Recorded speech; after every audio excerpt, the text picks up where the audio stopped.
네, 이번 영상에서는 그 리트에 나오는 과학 지문을 아주 간단하게 분석을 해보려고 합니다. 일단 대체로 우리가 과학 지문에 대해서 가지고 있는 좀 편견이나 아니면 거부 반응 같은 게 대체로 수능에서 유래했을 거라고 생각을 해요. 왜냐하면 수능 과학 지문들은 보통 내가 뭔가 활용을 해야 되고 아니면 뭔가 여기에서 이해를 해가지고 얘를 토대로 아주 고난도 킬러 문항으로 취급되는 경우가 많은데, 이거는 개인적인 의견이긴 하지만 2014에서 2023학년도 리트 기출을 볼 때 과학 지문이 나오는 유형이 굉장히 단순했거든요. 예를 들어서 일단 주제라는 측면에서 분류를 해본다면 첫 번째로 나오는 게 생물 관련이 되게 많이 나옵니다. 근데 생물 관련 과학 지문이라 해도 여기에서 나오는 문제 유형이 정해져 있어요. 어떤 식이냐면 보통 DNA나 RNA 이런 것들이 나오는데 변화의 순서라고 하겠죠. 반응의 순서라고 하는 거 정도가 나오고 그 외에는 그냥 되게 단순하게 내용일치 정도가 나옵니다. 근데 여기에서 내용일치라고 하는 게 그리 어렵지 않은 게 저는 일단 핵 문과여가지고 이 내용일치가 그냥 그림을 보는 그런 느낌이었어요. 예를 들어서 막 GS 무슨 베타 막 요런 것들이 나오는데 그거 나는 위치 찾아가지고 그대로 대입하면은 대체로 해결되는 문제가 많았습니다. 그래서 생물 관련 주제들은 대체로 화살표라고 제가 많이 얘기를 할 텐데, 화살표 가지고 여기에서 인과관계가 이렇게 되겠구나, 아니면 순서가 이렇게 되겠구나 하는 걸로 보게 되면 거의 대부분 문제가 해결이 되더라고요. 그리고 또 나오는 게 최근에 나오는 유형은 이제 데이터나 정보과학 쪽 주제가 좀 많이 강조되는 것 같습니다. 아무래도 최근에 많이 대두가 되고 있는 주제다 보니까 나오는 것 같은데, 여기에서도 사실 나오는 게 다 화살표밖에 없더라고요. 그래서 예를 들어 어떠한 조치를 취했을 때 이게 감소한다, 증가한다, 커진다, 작아진다 이런 유로. 그래서 화살표 방향 가지고 구분해 본다 위아래 화살표. 그래서 생물 관련 지문들이 순서, 어떠한 반응이 어떤 순서로 일어나는가에 초점을 맞추고 있다면 데이터나 정보과학 쪽은 이게 증가한다, 감소한다라는 그런 인과관계라고 해야 될까요? 그런 쪽으로 많이 이야기를 하고 있습니다. 그리고 마지막으로 제일 많이 나온 주제가 물리가 나와요. 그런데 여기 나오는 물리가 그리 어려운 게 아니라 거의 우주론 정도 느낌에서 많이 끝나고 있거든요. 그래서 제가 분석을 할 때는 통합과학 수준, 지금의 통합과학 고등학교 1학년이 하는 거 1단원 정도 내용이 되는 것 같아요. 근데 이게 반드시 우리가 알아야 할 필요는 없고 그냥 보면 좋긴 하지만 안 봐도 문제 푸는 데 지장이 없었거든요.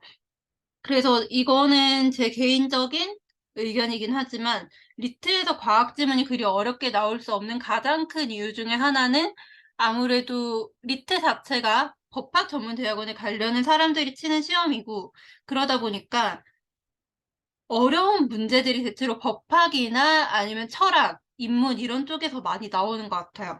그래서 지금부터 보려고 하는 거는 2014학년도부터 2023학년도까지 과학 지문 전체적으로 유형 분석만 할 예정입니다. 근데 좀 속도는 빠르게 할 거예요. 왜냐면은 문제 하나하나 제가 해설을 하는 게 크게 의미가 있진 않기 때문에 해설지는 개인적으로 만들어둔 게 몇 개가 있으니 참고를 해주시면 될 것 같아요. 조금 천천히 내려가지고 과학 지문에서 어떤 것들이 나오는지를 좀 보겠습니다. 뭐 나머지 문제들도 사실 제가 볼 때는 거의 비슷해 보이긴 하는데 이런 것들은 나중에 해설을 하도록 하고 여기 내려서 이제 몇 번을 볼 거냐면 자, 33에서 35번을 한번 볼 거예요. 근데 이런 지문이 우리가 봤을 때 제일 어렵다고 느끼는 이유 중에 하나가 지문에 일단 뭔지 모를 알파벳이 굉장히 많아요. 근데 제가 생각할 때 사실 이게 메가헤르츠라거나 마이너스 3기가헤르츠 이런 단어들이 눈에 밟히긴 하는데 얘네가 무슨 의미가 있는지를 이해를 하는 게 크게 중요하진 않은 것 같아요. 근데 그 이유를 여기 문제 생긴 거에서 한번 보겠습니다. 제가 이거를 제 마음대로 유형을 분류해 놓긴 했지만 여기 선지 생긴 거를 보면은 굉장히 웃겨요. 전파의 파장이 길수록 주파수가 낮다. 극초단파는 가시광선보다 여기 비교하는 거죠. 그리고 주파수가 낮다 이렇게 나오고 있습니다. 직진성이 약한 전파일수록 약할수록 단시간당 정보 전송량이 많아진다. 그리고 800MHz대의 안차 유효 길이는 자 비교하고 있죠. 2.3GHz 때까지 약 3배. 그리고 1.8GHz 때 전파는 800에서 900MHz 때 보다죠. 회전성과 투과성이 약하다라고 이야기하고 있습니다. 제가 아까 이야기했던 게 거의 데이터나 정보과 관련 지문이 나오면 위아래 화살표가 나온다고 했는데 그 유형이 그대로 확인되는 걸 볼 수 있어요. 그래서 여기 2014학년도 33번 같은 경우에 답은 3번인데 이런 거는 그냥 본문에서 어떤 조건문이 나오고 화살표가 나왔을 때 그 화살표 가지고 방향만 비교해주면 되는 아주 단순한 문제라고 할 수 있습니다.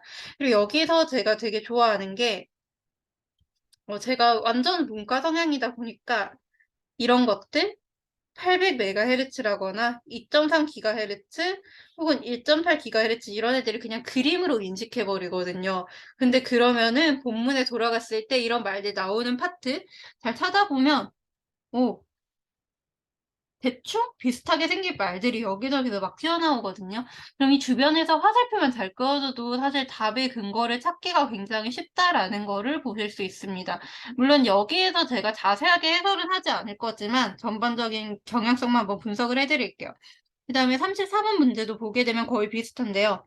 자, 3GHz 이상 대역은 이렇게 해서 제가 그림으로 인식하라고 하는 게 그대로 나오고 있고 원거리 전송 능력이 크다. 여기도 위로 화살표가 되어 있죠. 그리고 낮은 주파수를 사용할수록 이렇게 해가지고 어떠한 조건이 나오고 더 많은 기지국이 필요하다. 여기도 위로 화살표입니다. 그리고 지상파 디지털 TV 방송은 얘네보다 높은 그래서 다 비교에다가 화살표 정도 가지고 계속 선지가 구성되는 걸 보실 수 있어요. 근데 지금 이걸 첫 번째를 해설을 할 때는 이거 굉장히 결과론적인 해설 아닌가 할 수 있겠지만 뒤에서 제가 계속 검증할 파트들이 다 문제가 이렇게 생겼거든요. 여기 보면은 34번에서도 답이 어쨌든 2번이 되긴 하는데 이건 나중에 직접 찾아보시면 좋을 것 같아요. 그리고 35번에서 윗글을 바탕으로 보기를 읽고 판단하는 것으로 적절하지 않은 것을 물어보고 있습니다. 근데 여기서도 제가 말한 것처럼 약간 그림으로 인식하기 좋은 것들이 나오죠. 1.8GHz 대가 나온다. 2.1GHz 대가 나온다.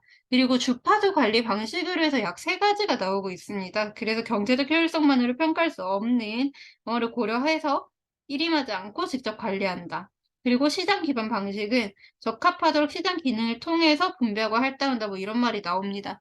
근데 여기에서도 사실은 답이라고 하는 거는 3번이 되는데 현재 생긴 것만 한번 볼게요. 황금 주파수 대역의 변화는 무선 통신 기술 발달뿐만 아니라 정보의 급격한 증가. 지금 사실 제가 혼자 녹화하기 그래가지고 다른 분들을 좀 초청을 해놓고 듣고 계실 텐데 제가 여기에서 뭘 말하고 하는지 보이시죠? 네, 보이실 거라고 생각을 하고 계속 진행을 하겠습니다. 이번에서도 커질수록 황금 주파수는 더 높은 대역으로 옮겨갈 것이다. 0.3MHz 이하 대역은 경제적 효율성에 받쳐서 중요하므로 정부 주도가 아닌 시장 기반으로 관리될 것이다라고 하고 있고 1.8GHz 대와 2.1GHz 대를 차지하기 위한 경쟁이 심화되어 중요성이 커질 것이다, 부각될 것이다 하고 있고요. 그 다음에 공공성을 고려한다면 0.3에서 800MHz 대역의 주파수 관리에는 정부 주도 방식이 적합할 것이다 라고 하고 있습니다. 근데 이게 전체적으로 구조를 보게 되면 다 무슨 기가헤르츠대라고 해가지고 제가 그림으로 인식하기 좋다고 했던 게 그대로 반복이 되고 있어요.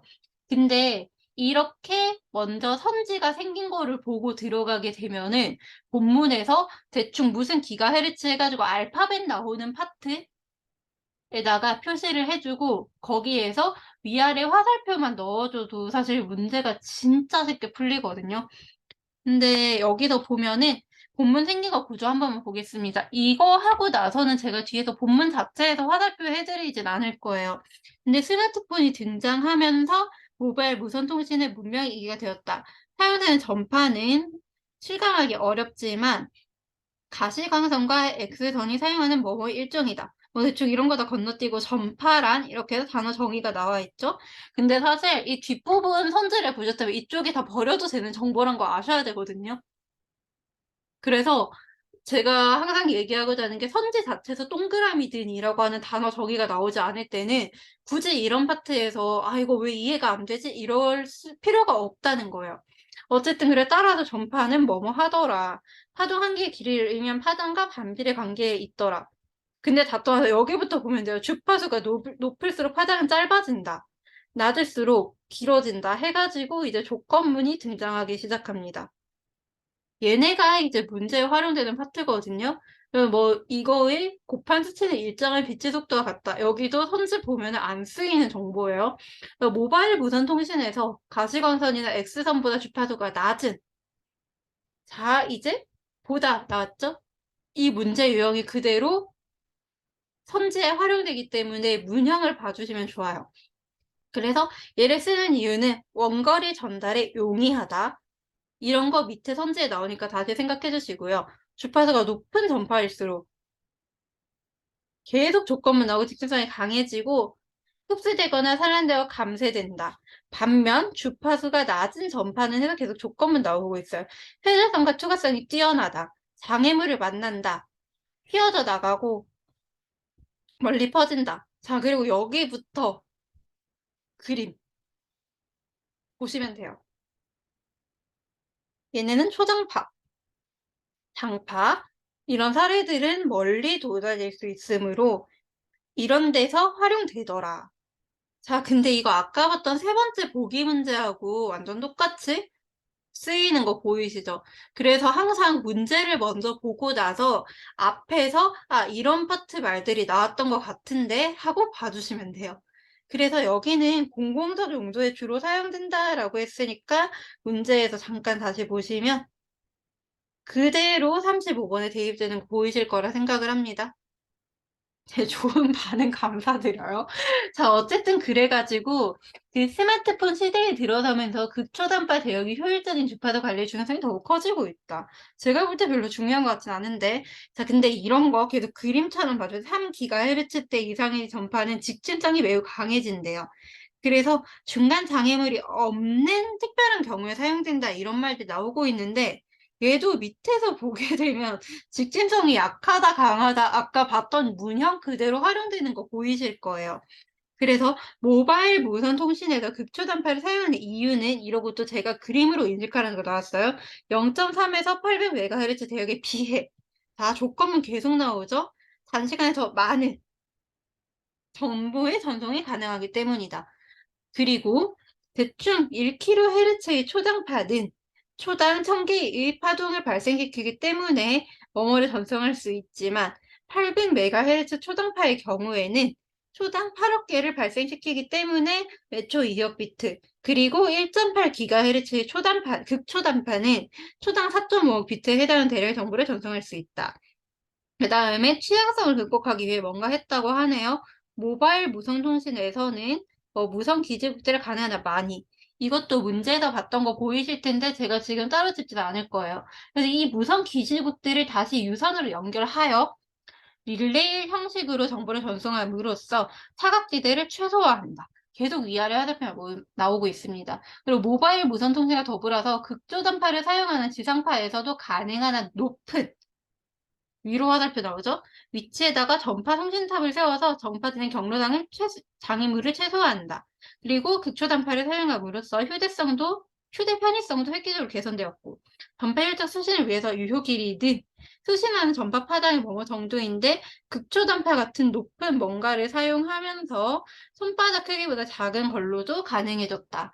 이제 여기에서 전체적인 구조 보시게 되면은 본문도 위아래 화살표에다가 제가 그림으로 인식하라고 했던 알파벳 정도밖에 안 나와 있어요. 그리고 밑에 보시면 똑같죠? 그래서 사실 이쪽 파트가 과학은 내가 이거를 이해를 엄청 열심히 해야겠지. 혹은 이해를 해야 돼. 왜 안 풀리지? 라고 하는 것보다는 차라리 여기 나와 있는 숫자를 그림으로 봐주시고 그 근처에서 위아래 화살표가 뭐 어떤 식으로 생겼는가 라는 것만 봐줘도 접근이 굉장히 쉬워지거든요. 그래서 이거는 저희 개인적인 견해라는 걸 계속 강조하고 있기는 하지만 오히려 인문이나 법학 지문이 저는 더 어려웠어요. 왜냐면 얘 같은 경우에는 위에서 같은 말 나왔던 파트를 찾아요. 그렇게 한 다음에 그 근처에다 화살표 방향이 위아래가 바뀌었는가 정도만 점검을 해주셔도 이 문제 3개를 푸는 데 걸리는 시간이 조금 익숙해지시면은 한 5분대로 많이 들어오실 것 같아요. 그래서 계속 경향성만 보는 거니까 2015학년도로 넘어가 보겠습니다. 사실 저는 요런 거, 6번 같은 거 솔직히 저는 좀 많이 어렵거든요. 그래서 이것보다 과학을 어느 정도 유형화를 해가지고 풀어주시면 좋지 않을까라는 생각을 했어요. 그 다음에 2015학년도 11에서 13번을 보시게 되더라도 거의 비슷하게 문제가 생긴 걸 볼 수 있습니다.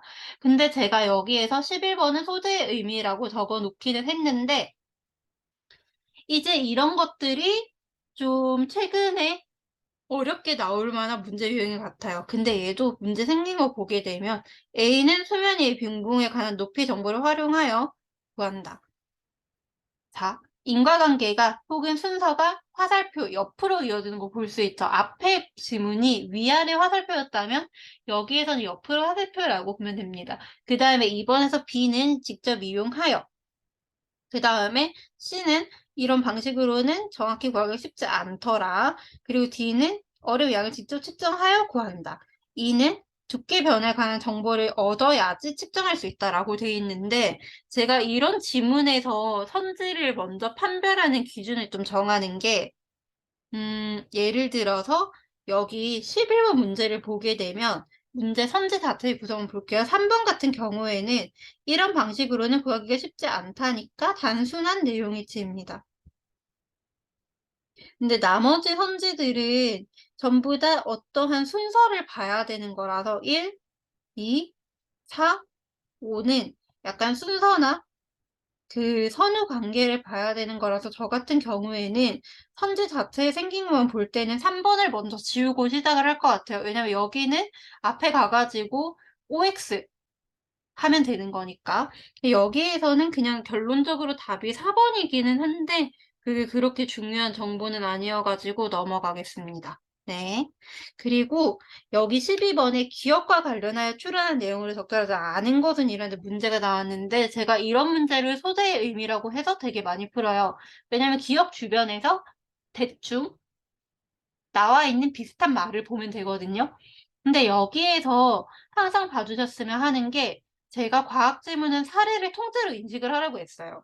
근데 그러면 남극 전체의 S값, 저는 알파벳 나왔으면 이게 항상 그대로 그림이라고 보거든요. 그리고 남극 전체의 R값, 파인 아일랜드 빙붕의 R값, 트로슨 빙붕의 S값, 그리고 로스 빙붕의 R값 이렇게 돼 있어요. 근데 또 이제 화살표 방향 보면 되게 기가 막힙니다. 작게, 작게, 작게, 작게, 작게. 계속해서 화살표 가지고 과학이 문제가 되는 걸 보실 수 있거든요. 뭐 얘도 결론만 말하자면은 답은 5번이긴 한데 그냥 그게 크게 중요한 건 아니니까 넘어가겠습니다. 그 다음에 13번 보게 되면은 얘는 사실은 제가 약간 야매로 푸는 방법이 있긴 해요. 옳은 것은 이라고 돼 있는데 선지 구성을 보게 되면은 1번, 2번, 3번은 아문센해에 대한 이야기가 나오고 있거든요. 근데 4번, 5번은 선암각해라고 돼 있죠. 그럼 여기에서 봐주셨으면 하는 게 얘네는 다 아문센해 인근의 이야기를 하고 있으니까 이거 3개 묶어서 한꺼번에 판단을 해주시는 거예요. 그리고 밑에서 보게 되면 4번, 5번은 서남극 인근이라고 돼 있으니까 이렇게 1, 2, 3번은 묶어서 판단, 그리고 4번, 5번도 묶어서 판단하게 되면은 좀 머릿속에서 혼란스러운 게 빨리 정리가 되고 해당하는 파트를 되게 빨리 찾아갈 수 있습니다. 자, 그래서 최근에 한 연구에서 선원극에서 녹는 얼음이 몇 세기에 걸쳐 멈출 수 없는 해수면 상승을 일으킬 가능성이 높은 것으로 나타났다라고 돼 있고, 이 지역에서 모두 녹으면 해수면 5m 상승시켜 얼음이 분포한다. 아문센 해는 해저 지형이 해수가 진입하기 좋게 형성되어 있어서 해수가 빙고를 녹이는 용이한 조건을 구비하고 있다. 더구나 이곳에는 빙봉의 진행을 막아줄 섬도 없어서 미끄러져 내려오는 빙상을 저지하지 못한다. 빙봉의 양이 계속 많아진다라고 했는데, 사실 제가 보기 문제 풀 때, 속된 말로 야매로 푸는 거 되게 좋아해요.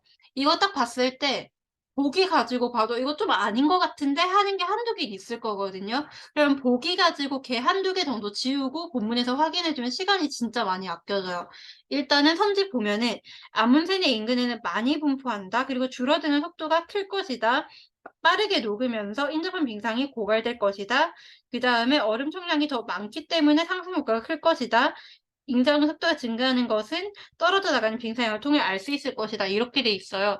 얘 같은 경우에도 지금 제가 결론적으로 짚으면은 답은 2번이긴 한데, 그냥 위아래 내용 일치만 가지고도 보면 돼요. 아문센해라는 말이 여기 보기에 나와 있는데, 자, 여기 3번을 보면은 되게 웃긴 게 보기랑 내용 일치만 해보셔도 몇 개 지울 수 있어요.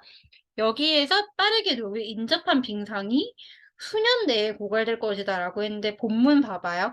몇 세기에 걸친다고 돼 있죠. 그럼 이거 3번은 처음부터 지우셨어야 돼요. 그죠? 그래가지고 보기하고 선지를 비교를 했을 때, 아, 이거 3번은 진짜 도저히 아닌데? 이러고 하나 정도만 지우고 시작해도 여러분이 시간을 아마 체감상 30초에서 1분 정도 아끼실 수 있을 것 같아요. 일단은 지금 당장 눈에 보이는 것만 집었는데 이런 식으로 봐주시면 좋을 것 같아요. 그 다음에 여기도 본문 생긴 거 아주 빠르게 잠깐 보고만 넘어가겠습니다. 일단 제가 11번은 소재의 의미라고 했으니까 당연히 A, B, C, D, E 나오는 이쪽 파트를 잘 봐주시면 좋겠죠? 예를 들어 A라고 돼 있을 때 얘는 11-1하고 완전 겹칠 거예요. 측정하여 계산한다. 완전 비슷하게 생겼지 않나요? 그래가지고 두 영상 자료의 차이를 이용하여 수센티미터 움직임까지 구한다라고 돼 있고 고도계를 통해 높이를 구한다라고 나왔네요. 여기 보면은 11번에 1번이랑 완전 똑같은 말인 거 보이실 것 같아요. 그리고 B는 이렇게 해서 얼음이 뭐뭐를 통해서 구할 수 있는데 정확도가 높더라. 여기 2번이랑 비교하면 일치할 거고 C는 뭐뭐를 이용하여 출산할 수 있으다. 움직임이 빠를 경우 추적하기 어렵더라. 그리고 빠르게 녹기 때문에 정확한 측정이 쉽지 않다. 이거 제가 아까 말했던 그냥 단순하게 얘만 그 선호 관계가 아니라 단순 내용 일치예요. 자, 정확한 측정이 쉽지 않더라라고 하는 말이 지금 3번에 그대로 나오는 거 보이시죠? 그래가지고 제가 인과관계보다 이런 것들 먼저 판단하면 좋다고 한 게 이건 진짜 집중력 떨어지더라도 단순하게 내용만 같은 말인가? 라고 확인해도 3번 선지 같은 걸 먼저 지울 수 있다라는 걸 좀 알아주셨으면 좋겠고요. 그 다음에 또 이제 보게 되면은 2는 빙봉의 맨날 두께를 통해 구하고 이 모든 요소를 고려하여 D를 계산한다 라고 되어 있거든요. 근데 저는 개인적으로 이런 거 되게 좋다라고 보는 게 뒤에서 모든 이라고 되어 있잖아요. 근데 여기 선지 생긴 거 보면은 4번에서 얼음의 양을 직접 측정한다라고 했는데 모든 요소를 구하는 거랑 얼음의 양을 직접 측정하는 거랑 완전 다른 말이잖아요. 그래가지고 소가법으로 푸는데 얘만 내가 되게 깊이 생각을 해야 된다라고 하면 대체로 이게 4번이 오답일 가능성이 높더라. 라는 거. 그래서 항상 이런 문제를 풀 때는 모든, 항상 이런 식으로 되게 극단적인 표현이 나오면은 그것 가지고 좀 잘 보다 보면은 얻어 걸리는 것들이 있어요. 그리고 여기 기억에 관하여 추론한 것으로 적절하지 않은 것은 이라는 말이 나오는데 이건 이쪽 근처? 기억 근처만 봐주시면 그대로 해결이 되니까 결론적으로 정리하자면 11번 문제는 여기 A에서 2를 이야기하는 파트, 이 윗부분 가지고 11번을 구할 수 있고요. 그 다음에 여기 나와 있는 12번은 아랫부분을 가지고 구할 수 있는 거고 여기가 12번이죠. 그 다음에 여기 13번 같은 경우에는 이렇게 위아래 해가지고 보기에서 확실하게 아닌 것만 먼저 지우고 시작하더라도 굉장히 빨리 풀리더라까지만 느낌을 좀 봐주시면 될 것 같습니다. 그리고 이제 넘어가서 과학이 있다 하나가 더 있었던 것 같은데 한번 찾아볼게요. 자, 이거. 27에서 29번에서 제가 진짜 항상 얘기를 하고 싶은 게 이 그림을 이해할 필요가 없어요.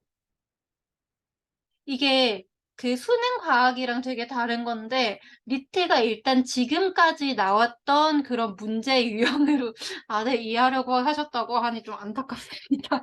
어쨌든 이게 그 리트가 굉장히 웃긴 게 그림을 이해해야 되는 경우는 항상 기억에 대해서 이런 식으로 그 힌트를 주거든요. "너 이거 그림 봐야 돼."라고 주는데 이거는 안 줘요. 그림 안 봐도 된다는 의미였거든요. 문제 생긴 거 먼저 볼게요. 얘도 데이터나 과학적인 거 보이실 거고 27번의 윗글의 내용과 일치하지 않는 것은 이라고 나와 있습니다. CPU가 수행할 수 있는 기능과 해당 논리 상태는 정해져 있다. 이런 거 항상 주격조사 봐주시면 좋을 것 같아요. 그 다음에 인버터는 이런 논리 소자이다. 이거 단어 정의만 봐주시면 되죠. 그 다음에 순차 논리 회로에서 저장 회로의 출력은 조합 회로의 출력 상태와 동일하다. 이거 확인해야겠네요. 그 다음에 명령 코드에 의한 논리 상태 변경을 통해서 작업을 수행한다. 그럼 계속 CPU 나오는 파트를 열심히 보면은 엄청 쉽게 풀 수 있는 문제다라고 봐주시면 될 것 같아요. 그리고 5번에서 조합 회로는 이전 심리학에 대해서 내부에 구현된 논리 함수의 결과를 출력한다라고 되어 있는데 이거 전부 다 단어 정의 봐주시면 돼요. 제가 되게 낯선 단어는 키워드로 보고 본문에서 그 키워드 찾으면 된다고 했는데 얘도 똑같은 문제거든요. 그리고 28번 기억과 니은에 대한 이해로 적절한 것은 이라는 문제가 나와 있습니다. 사실 제가 이런 문제 되게 좋아해요. 왜냐면 기억이랑 니은이 나오잖아요. 그리고 얘를 소재로 보고 나서 이 말들이 나오는 파트에서 대충 그럴듯한 말 찾아가지고 한 줄 잡고 그걸로 비교하면 되거든요. 이 문제는 제가 기억, 니은 주변에서 해당하는 말 한번 찾는 거 보여드릴게요. 자, 기억이랑 니은 파트 한번 보겠습니다. 기억은 피드백 회로라고 되어 있는데 여기 보게 되면은 따라서 이 회로는 1비트 정보를 저장할 수 있다 라고 해가지고 뒤에서 지시어로 받아주고 있어요. 그럼 얘는 저장하는 회로거든요. 네. 그리고 니은에서 보면은 피드백 회로를 구성한다라고 돼 있고 여기부터 해가지고 예시 파트가 쭉 나와 있는데 사실 이 정보가 버려도 되는 정보였어요. 스위치 동작이 일어나도록 하면 뭐뭐 하도록 바뀐다. 그런 다음에 해가지고 바뀌지 않는다. 하지만 뭐뭐 해가지고 뭐뭐 하면 바뀐다. 여기까지 예시거든요. 근데 결론은 항상 따라서 뒤에 나와요. 한국말은 끝까지 들어야 된다라고 하는 게 따라서. 하지만 이런 거 뒷부분이 핵심이에요. 그러면 니은의 핵심은 C의 주는 입력에게 저장 회로가 출력할 논리 상태를 임의로 바꾸더라. 그럼 28번에서 답이 될 만한 게 다 동어 반복이죠. 4번이 답이에요. 그래서. 그래가지고 이런 말 나오면 따라서 하지만 뒷부분만 보고 아 이거 뭔가 답일 것 같은데 하고 찍으면 거의 다 맞아요.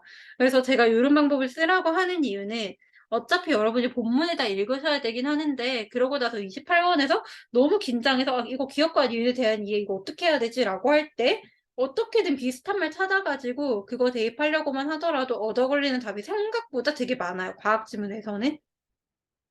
그 다음에 29번도 제가 앞에서 말하던 거랑 똑같은데 A에서 N을 증가시켰을 때의 변화라고 했죠. 이거 화살표죠? 명령 코드의 종류가 증가하더라, 증가하더라, 증가하더라, 증가하더라, 증가하더라 이렇게 돼 있는데 요것도 A 주변에서 대충 그냥 화살표 잘 그어보시면 답은 나오거든요. 일단 제가 요걸 자세히 해석할 건 아니어가지고 뭐 여기에는 답이 3번이었고 이쪽에서는 답이 뭐 4번이었으니까 근처 A 근처만 한번 볼게요. 일단 27번은 그냥 동그라미 는 해가지고 어떠한 단어 정의 같은 거 봐주시면 되고요. 29번에서 A 이런 회로가 MBT로 확장된 사례가 CPU이다. 그 다음에 입력된 정보는 뭐뭐 하더라. 신호를 주면 바뀌더라. 해당하는 기능을 수행하더라. 그렇게 해가지고 처리 속도를 결정하더라. 뭐 이런 말들이 나와 있어요. 그래가지고 본문 보게 되면은 회로가 확장된다라고 했으니까 여기서도 지시어 보면 되는데 이런 회로 같은 말 아닐까요? 이런 회로니까 얘를 지금 지시어로 받아주고 있잖아요. 아마 여기까지는 잘 이해가 되실 거라 생각을 하는데 저장 회로는 뭐 출력이 2배로 늘어나 가지고 논리 상태로 바뀌더라. 자, 이쪽에 여기 화살표 끈 부분이 대충 뭔가 여기에서 논리 상태의 가짓수가 증가하더라. 이런 거하고 좀 연결이 되는 거 보이시겠죠?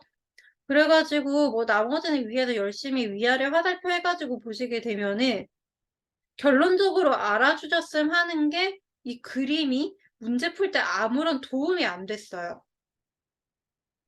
그리고 여기에서 얘가 뭐 CPU 이런 말들이 나와 있으니까 이런 것들을 그림으로 인식을 하고 본문에서 CPU 나오는 그 근처에서 화살표만 뭐 본다면은 뭐 수행할 수 있는 기능은 이렇게 대응되어 있다라는 말도 좀 나오고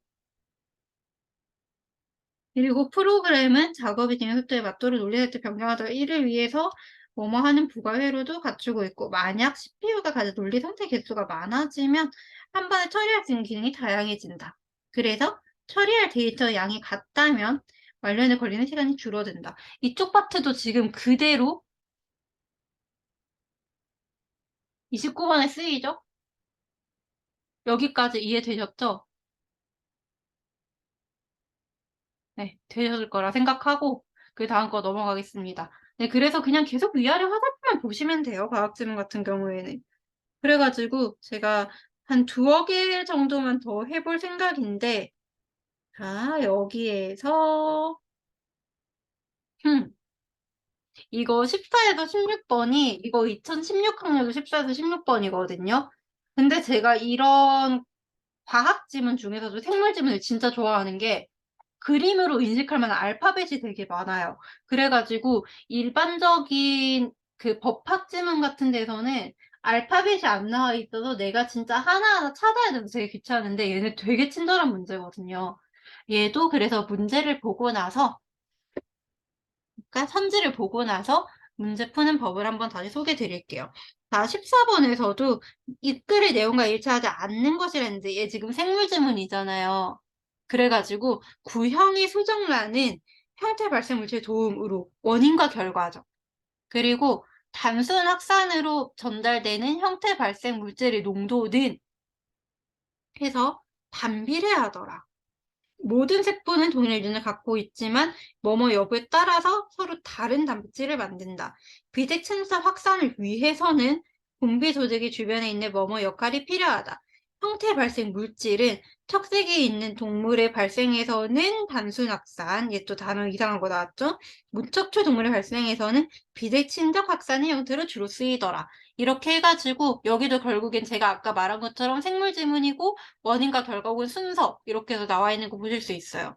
그리고 여기 15번도 이거 진짜 웃긴 게 얘네 앞부분 똑같은 거 보이시죠? 그럼 기억니애들 묶어가지고 둘 중에 하나가 답이려나 하고 보면 대체로 둘 중에 하나가 답이거든요. 그 다음에 밑에 보면은 뒤에서는 제가 이거 2개를 왜 묶어서 왔냐면 대충 내가 모르는 말, 저 문과라서 모르는 말인데 SHH? 가지고 아 그러면 얘는 SHH가 나오는 파트에서 그대로 근거가 나오겠구나 하고 풀면 진짜 빨리 풀 수 있거든요.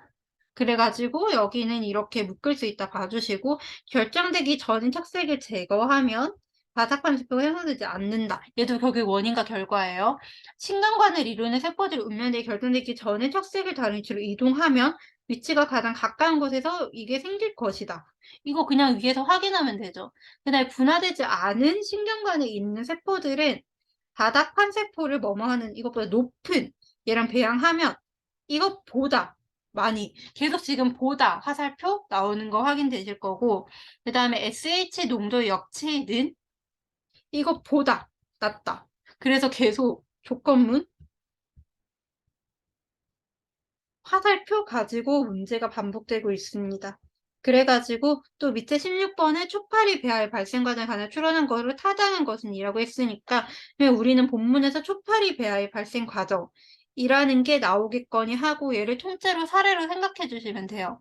그래서 WG라고 있는 거 맞는지 모르겠는데 얘의 비대칭적 분포는 얘의 농도 9배에 기인한다. 원인과 결과죠. 앞쪽으로 멀어질수록 농도는 높다. 손항에 의해 전달되는 뭐뭐의 양은 멀어질수록 많다. 그 다음에 합성 장소에서 같은 거리를 떨어지는 세포에서 만들어지는 mRNA 농도는 동일하다. 계속 비교죠. 근데 유전자 또는 손항을 통해서 촉진한 유전자는 합성 장소 앞쪽에서 발현하더라.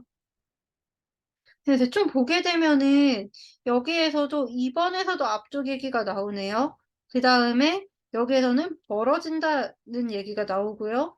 그 다음에 3번에서는 같은 거리는 떨어져 있더라.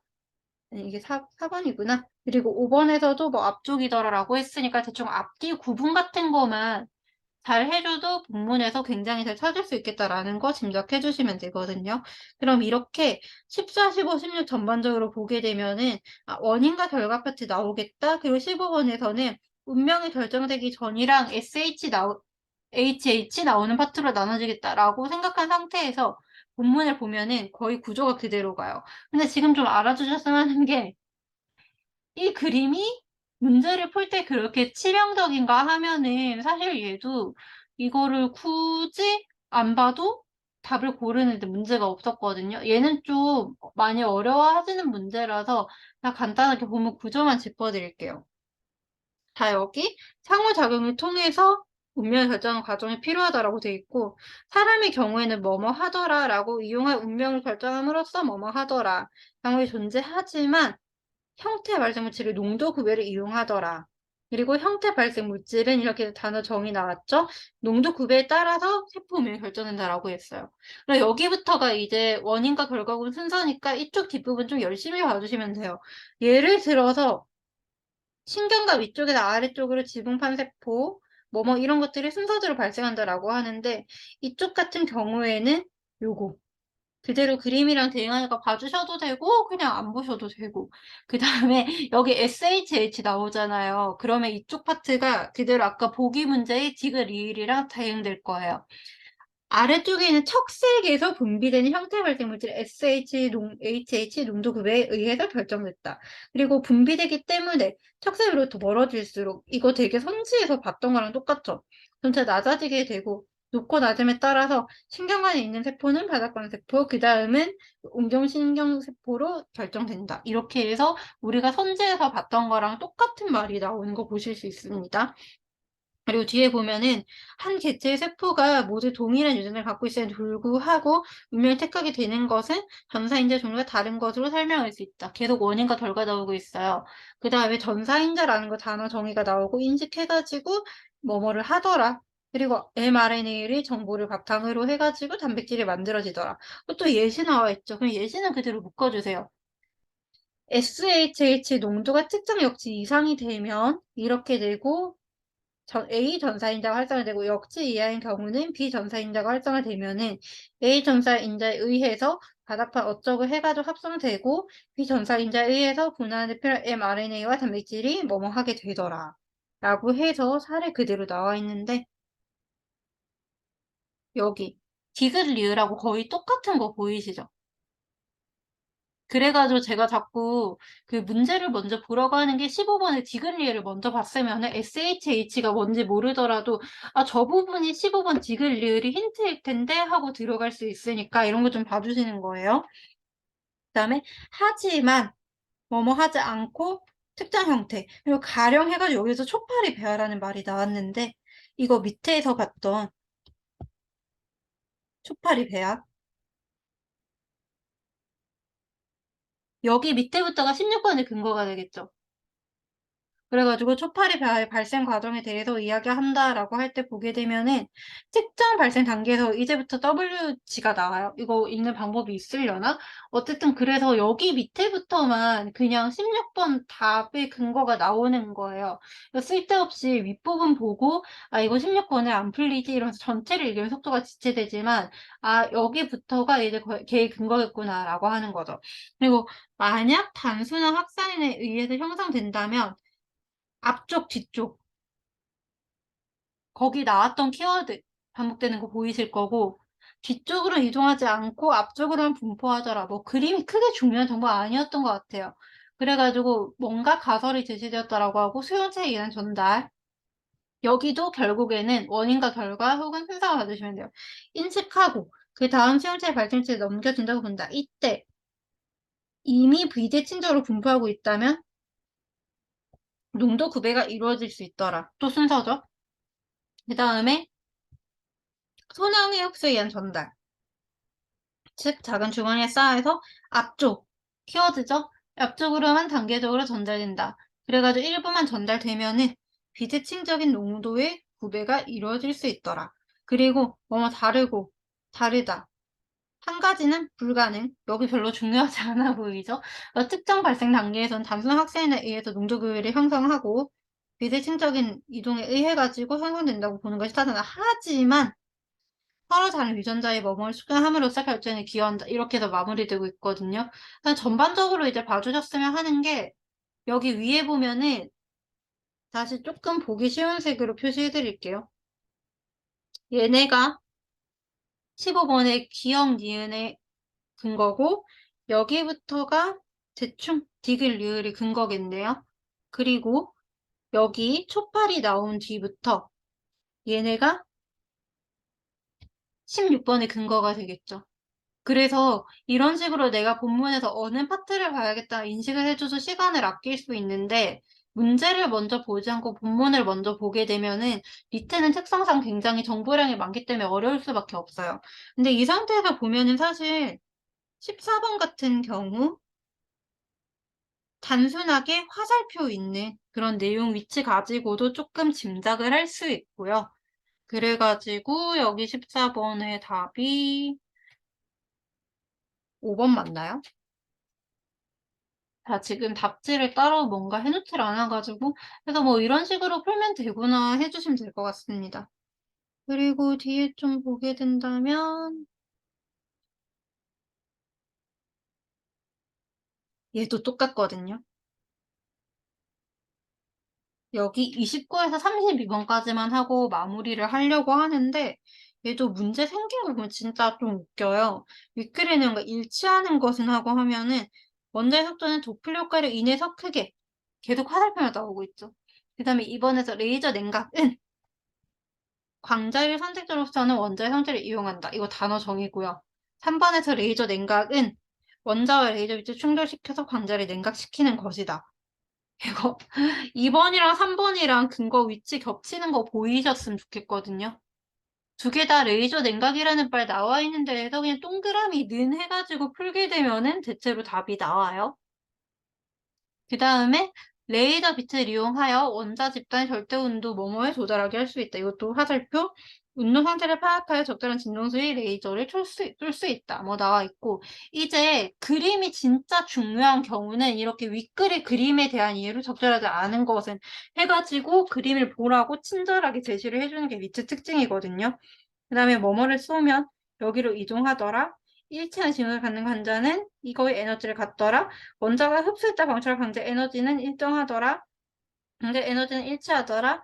이렇게 할 때 광자가 방출되더라. 이거는 그냥 그림 주변만 보시면 되는 거예요. 아까 위에서 봤던 SHH 나오는 문제랑 똑같은 거고 그 다음에 31번. 얘도 사실 보기만 보고 풀 수 있는 문제거든요. 이거 간단하게 설명할게요. 자, 소리급제는 고유한 공면 진동수를 가진다라고 하고 공면 진동수와 일치하는 소리를 가해주면 공명하고 공명 진동수에서 약간 벗어난 진동수를 가해주면 공명하지 않더라. 그리고 마주 향해 고정된 두 스피커에서 진동수 498Hz 음파를 발생시키고 공명 진동수가 500Hz인 소리급을 이렇게 해서 V 속도로 움직였더니 소리급대가 공명했다. 그 후에 다음과 같이 조작하면서 공명 여부를 관찰했다. 단, 소리급수는 두 스피커 사이에서 움직인다라고 했는데 여기 나와 있는 거 가지고 사실 31번은 대충 찍어도 답이 나오거든요. 자, 이거 단순하게 내용이 치니까 잠깐 볼게요. 중앙에서 오른쪽으로 V 속도로 움직이니까 공명했다라고 했죠. 똑같이 V 속도로 움직인 거. 중앙에서 오른쪽으로 움직이나 왼쪽으로 움직이나 사실은 그 마주 향한 고정된 두 스피커 사이에서 소리 급수를 중앙에서 움직이는 거니까 오른쪽으로 하나 왼쪽으로 하나 사실 똑같잖아요. 그죠? 진동수가 양쪽에서 498Hz 발생하니까 아 이거랑 같은 말 기억인데 하고 일단은 기억은 무조건 고르면 되거든요. 그래가지고 아 그럼 기억 들어가 있으니까 나머지 선지 지우고 여기에서 이음 가지고 시간 낭비하고 있으면 안 돼요. 그래서 중앙에서 오른쪽으로 EV 속도로 움직이면 이것도 뭐 읽는 게 있을 텐데 제가 V 읽을 줄도 몰라가지고 그래서 얘는 아예 우리가 생각할 거 없이 사실 지웠어야 되는 선지죠. 그다음 왼쪽을 끈대요. 그러면 애초에 여기에서 이야기하고 있던 조건이랑 아예 안 맞죠. 양쪽에서 498Hz를 발생시킨다라고 했는데 애초에 그 조건을 꺼버리면은 왼쪽 스피커를 끄고 일로 옮겨봤자 안 될 것 같은데? 이러고 1번 찍어놓고 본문에서 근거 약간 미약하다 싶으면 확인하시면 돼요. 보기 문제는 약간 이거 얻어 걸리는 거긴 하지만 보기만 보고 이거 맞을 것 같은데 하고 찍으면은 그러고 나서 본문에서 확인하면 대체로 그게 맞아요. 그래서 이런 식의 꼼수도 있다라는 거 알아주시고요. 그 다음에 32번도 냉각에 대한 설명이 적절하지 않은 것을 물어봤는데 여기도 똑같죠. 보다 크다. 그 다음에 보다 작다. 3번에서도 보다 작다. 4번에서도 냉각 효과가 없더라. 5번에서는 파장을 이것보다 크게 주장한다. 이렇게 돼 있는데 얘도 그냥 단순하게 보게 되면은 거의 선지 구조가 완벽하게 똑같이 생긴 걸 확인할 수 있어요. 이게 과학 질문이라서 나타나는 특징인 건 계속 말씀을 드리고 있고 그래서 얘는 29번에 4번, 30번이 1번, 그 다음에 32번이 2번 이렇게 되긴 하는데 이것도 제가 본문 생기가만 보고 마무리할게요. 일단은 가장 낮은 온도는 뭐뭐라 하더라. 레이저 냉각이더라. 해가지고 이거 나오죠. 근데 레이저 냉각이 밑에 첫 번째 문제에서 나온 단어니까 그러면 이 근처에서 첫 번째 문제 29번의 근거가 많이 나오겠다라고 하고 단어 정의에 해당하는 것만 동그라미 는 해주셔도 되게 편해. 절대 온도는 이렇다 따라서 감소시키면 온도가 내려간다. 계속 조건문과 화살표만 반복되고 있어요. 레이저 냉각을 사용하면은 상온에서 이런 운동 속도를 갖는 뭐뭐 하더라. 뭐 낮출 수 있더라 해가지고 계속 화살표 나오고 어떻게 감소시킬 수 있을까 하고 예시 나오죠. 야광을 던져 부딪히게 하면 느려진다. 마찬가지로 빠르게 움직이는 원자의 레이저 빛을 쏘아 충돌시키면 이거 29번에 봤던 선지죠. 원의 속도가 줄어든다. 이때 속도와 질량의 곱에 해당 운동량도 작아진다. 계속 화살표 나와요. 그다음에 빛은 전자기파에 해당하는 파종에서 동시에 광자를 입자이기도 하기 때문에 운동량을 갖더라. 광자는 이렇게 해서 뭐 나오고 빛의 진동수에 비례한 에너지를 갖는다 했어요. 그리고 또한 빛의 파장과 진동수는 반비례 관계 있고 레이저 빛은 달리 광자로만 이루어지더라. 광자가 원자에 흡수될 때 광자 에너지만큼 커지고 운동량이 전달된다. 그리고 또 예시 나와요. 야, 근데 루비즘 먼저 나왔잖아요. 그럼 이거 마지막 문제. 32번이랑 맞나? 여기하고 거의 약간 유사해 보이죠?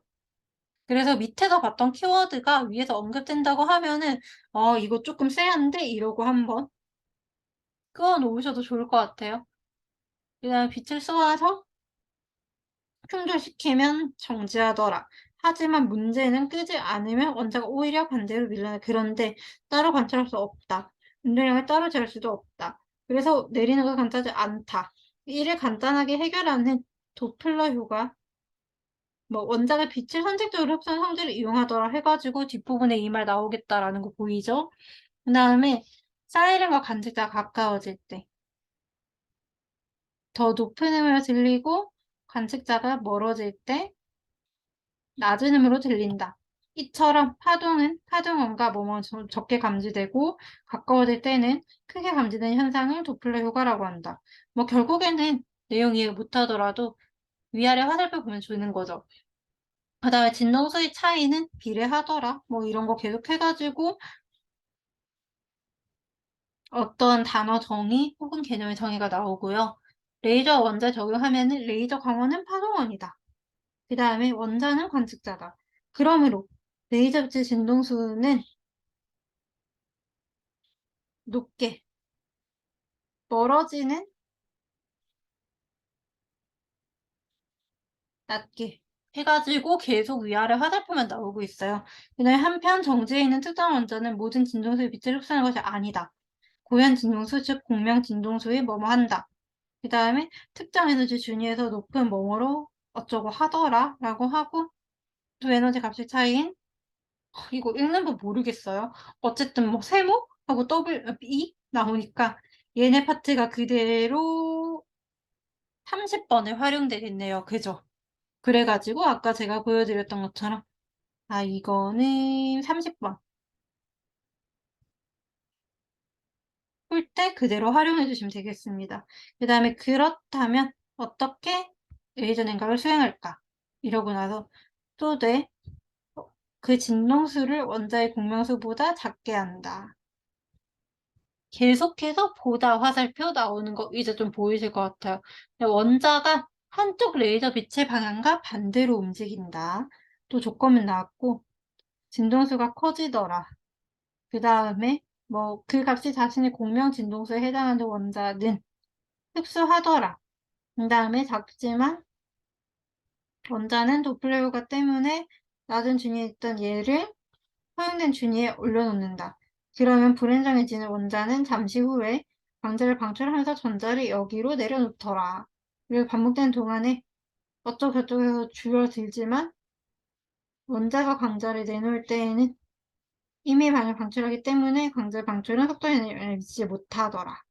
이렇게 반복되면은 준다, 준다, 내려간다 이러고 끝이에요. 근데 사실 여기 30번 근거가 밑에까지 내려가긴 하겠는데 솔직히 얘기하면 저는 제가 머리가 그리 좋은 편이 아니어가지고 이거를 어떻게 내용을 이해해야 될지 모르겠어요. 근데 이게 기가 막힌 게 대충 화살표 방향 가지고 맞춰보면 문제는 다 풀려요. 위에 거 제가 한 거 봤을 때 이게 뭐지 싶지만 문제에서 적용은 될 거예요. 그죠?